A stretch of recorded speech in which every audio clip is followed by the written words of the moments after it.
This is iFIBER 1 News. Here are today's top stories.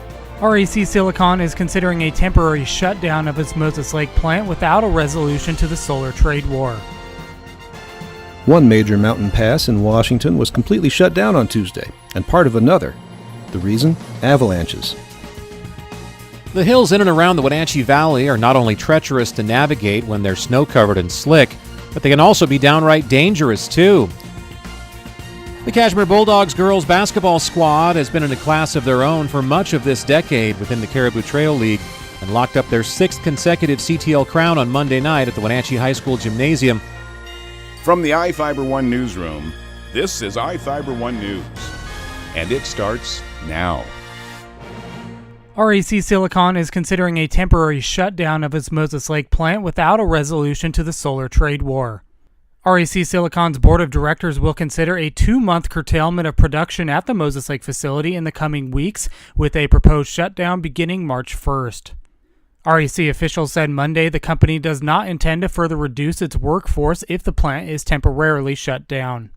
The Moses Lake facility has operated at 25% capacity since July 2018, as REC Silicon sales opportunities continue to be limited to the Chinese markets.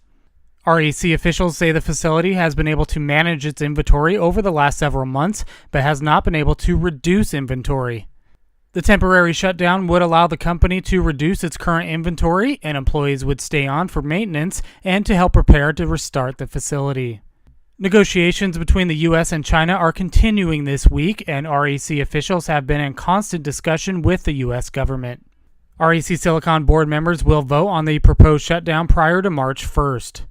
If approved, the plant would likely reopen May 1st, dependent on market conditions and a resolution to the trade war.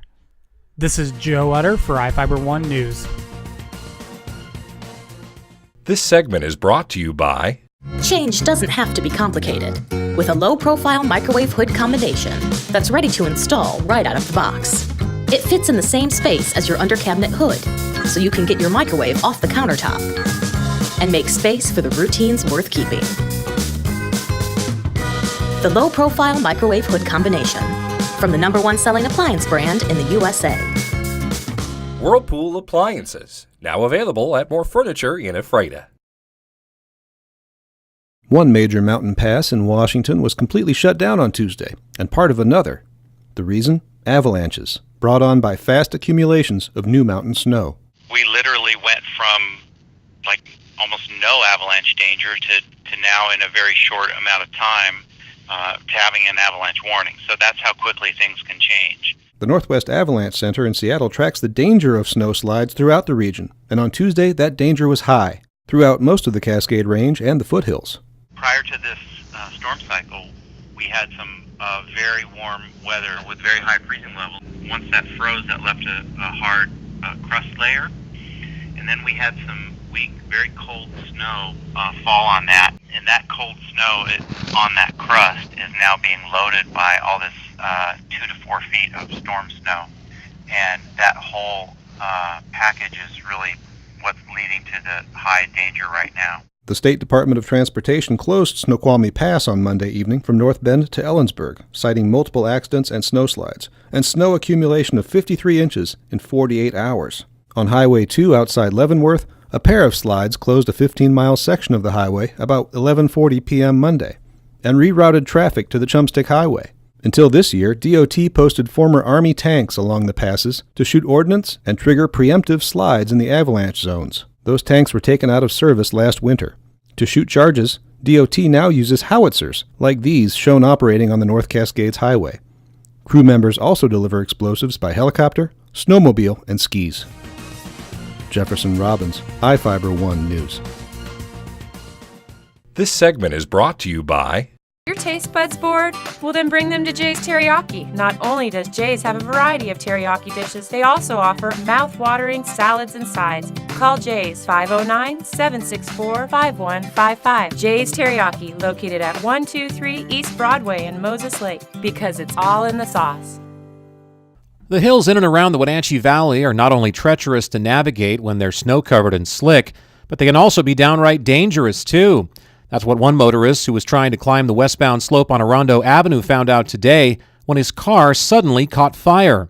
I have no idea. It was just making noise, and I was thinking it was one of the tires, but it wasn't. When you realized your car was on fire, what'd you do? Did you get out right away? yeah, because I don't want to be burned. Emergency crews from Chelan County Fire District 1 quickly responded to the incident and doused the flames, which ironically enough did help melt a path with more traction for subsequent drivers. Orondo Avenue between Mission Street and Chelan Avenue was closed while firefighters worked the scene. Officials with District 1 say the exact cause of the fire is unknown, but was probably related in some way to the vehicle's struggles to ascend the steep incline. Reporting for iFIBER 1 News, I'm Chris Hansen. The Kashmir Bulldogs girls basketball squad has been in a class of their own for much of this decade within the Caribou Trail League and locked up their 6th consecutive CTL crown on Monday night at the Wenatchee High School Gymnasium with a convincing 76-37 victory over the Omak Pioneers. Junior point guard Haley Van Lith was her usual star-studded self on the floor, leading all scorers and matching Omak's entire team output with 37 points. Well, she draws so much attention. You see every kind of defense, you know. You see so many box and ones and double teams and triple teams and sagging defenses, and, you know, you got to counter that stuff and be ready to play for it. So we don't practice conventionally. The Bulldogs' 39-point hardware-clinching win was their 4th of the season and 29th in a row against the Pioneers, whom the Bulldogs have not lost to in over 10 years. In spite of his team's historical success against their championship game opponents, Kashmir head coach Brent Darnell says it's never a given victory when facing the same squad multiple times in one season. This was a tough game for us tonight. It's tough to beat a team 4 times. They came ready to play. I thought we were a little flat, to be honest with you, in the first quarter. And even in the second quarter, I thought we had a great second half, a great third and fourth quarter. Energy got better, defended a lot better. But it's not easy playing a team 4 times. The Bulldogs' next postseason contest will be at home on either Friday or Saturday in the crossover round with the Northeast League against either Deer Park or Colville.